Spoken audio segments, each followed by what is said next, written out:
Ayan, pangit na balita na naman. Meron na namang isang Pinoy o Pilipino na pumatay dito sa Japan.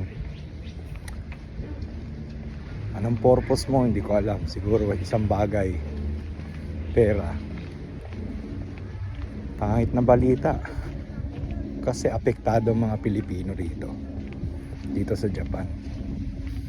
Lalong lalo na yung mga papasok dito sa Japan. Siyempre may record na Pilipino mamamatay tao. Siyempre paghihigpitan na naman tayo mga Pilipino. Pangit ng balita. Pinakapangit dun, pumatay ka pa ng tao. Kung gusto mo namang kunin ng isang bagay, pagtrabahuan mo ng maayos. Ako dito, ang tagal ko na rito nagtsatsaga ako sa maliit na sweldo ko. Nagtatrabahuan ko.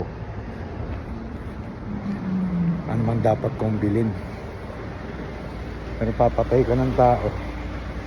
Parang hindi na makatao yun.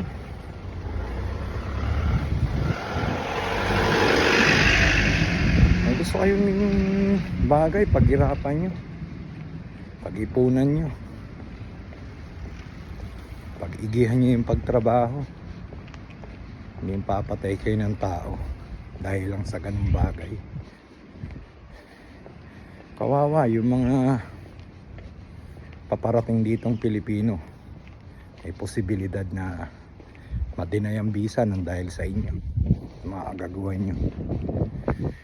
Mga Pilipino rito sa Japan o Pilipina, lalo na yung mga datihan, nagtsatsaga sila rito kahit mahirap, kahit malungkot.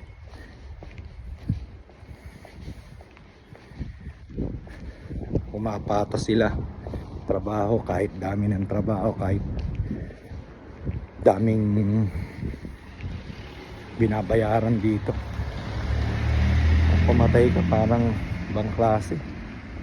Ayan, sikat na sikat ka na, hindi lang sa vlog. Gusto mo sumikat, di ba? Napalabas ka na sa TV, Brad. Pumatay ka ng tao. Yun lang yun, mapapayo ko. Gusto nyo ng isang bagay, paghirapan nyo. Gipunan nyo. Yun lang yun. Huwag kayong mamirwisyo ng ibang tao. Nakakahiya kayo.